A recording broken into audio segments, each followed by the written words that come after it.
Welcome back. So it is the first day of the year, and somewhere between midnight and the morning, some of you, of course, made promises to yourselves, while some rolled their eyes, believing that resolutions are just pointless. But resolutions are about more than just gyms and, you know, making some green juice. They're about something deeper.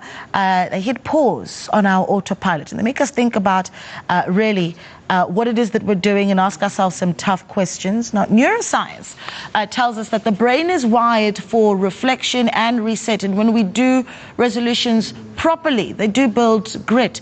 So we're asking this morning, are New Year's resolutions outdated? To break it down, we're joined by growth strategist Dori Marino, who's helping us rethink resolutions for the year ahead. Good morning to you, and a happy New Year. Happy 2026, my lady. So good to have you with us. So you're looking bright and ready for the year, hitting the ground running. Amazing what makeup can do. No, we're hitting the ground running, and this is a really great thing, because I think what we're doing is we're setting the example. Last night, after everyone screamed Happy New Year, there was some time to really sit and reflect about, okay, what is it that I really want to do in 2026? And we set ourselves these lofty goals.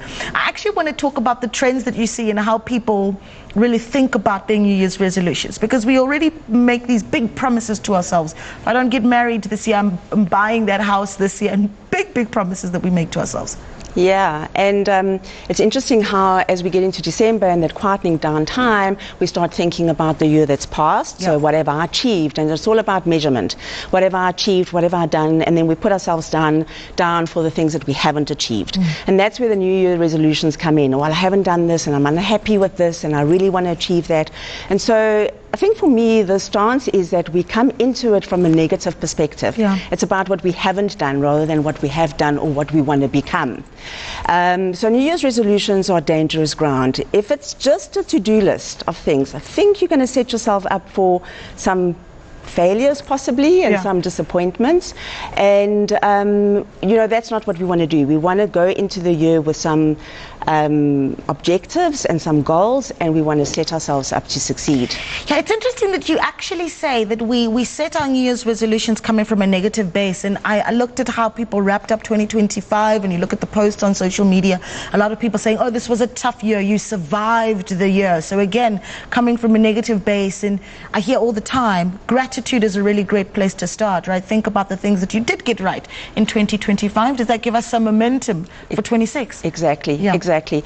And I think, you know, communication and the language that we use for ourselves and for each other is so important, and we all get into groupthink. So you start looking at all the social media posts, and you may think you've had an amazing year, but now you look at everybody else saying, oh, it was really, you know, trying, it was difficult, and then you start thinking, oh, did I have a difficult year? Now suddenly your narrative changes from one of maybe being, well, I had a great year, because you can't just be the only one that had a good year when everyone else had a bad year.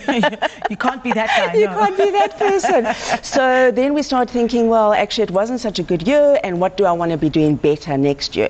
So yeah, I think it's important that we understand that years are all going to be tough. There are going to be good points, high points, low points in every single year.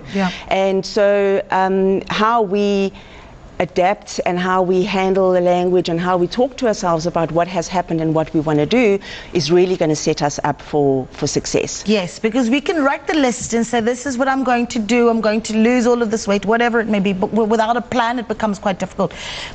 Give us some tips then on how to have a plan, right? So what I like to do is I like to look at things in groups, and I like to switch it around. So if I'm unhappy with my weight and I feel like I want to lose weight, I will ask myself the question, why? Why do I want to lose weight? What's the purpose of losing the weight? Is it for vanity reasons? Is it for health reasons? Is it for both? But what is the main reason? What's the why? At my age and at my stage of life, for me, weight control and weight management is about health. It's about the investment that I make in my body now is what's going to set me up for the next 10, 20 years. So when I frame it like that, as an investment into the future, now suddenly it doesn't become something that's on a to-do list. Now it's not about losing weight. Now it's about being healthy. And so it can be about, well, now that covers a whole lot of things. That means I go to gym, I eat well, I drink more water, because I'm now chasing being healthy and I'm not chasing losing weight. Yes. You've got the why going, but that why why works. You know, I always joke about how at the beginning of the year, if you go to any gym, the membership, the numbers tend to spike around the January's crazy at the gym. Yeah, and January's crazy at the gym. It's full. You cannot find a single machine in there. Yes. And then February, those numbers start to dwindle. Yes. So how you sustain the goals that you set for yourself, I think, is something that I think is really important. We set it in January. February, we've forgotten. We're on to Valentine's Day. Well, have a plan. Yeah. You know, if you want to lose weight and if you want to get healthy. So what I do is I enter big trail runs. Right. In September, in November. So down the line. So it's something that I have to train for, and it's something that I'm aiming to do. Yeah. It's not about I'm going to start the gym in January and I'm going to go every single day, because the minute you slip one day and you don't go, you kind of feel like it's like starting the diet on a Monday. By Wednesday we're like, I'll start on Monday again. Yeah, that's me. So, and that's the other thing with New Year's. I always equate New Year's with a Monday. Nothing's changed between last night and today. Absolutely. You're still the same person that you were. So you can start your New Year's resolutions in September. You can start changing your life and you don't have to wait. Yeah. It's just this thing that we've told ourselves that it has to be on the 1st of January. I've always found that it helps, though, if we are able to hold each other accountable. So at home, if I've shared my resolutions with the kids are always going to hold you accountable, you know. You see it. Yeah, they always do. So some ideas on how we can actually have a shared vision at home so that everyone is able to lean on each other so we stick to our commitments. Yeah, I think accountability is a good thing, and I think not doing things alone necessarily. So again, set yourself up to succeed. Go and find, if you want to stop smoking as an example, don't say, well, I'm going to do it on my own. Join smoke enders, or go to a group, or join people, or tell your friends, I really want to stop smoking, so help me, when I'm socializing, let's not smoke, or whatever. So yes, communicate what your goals and your aspirations are, in a way that people can support you.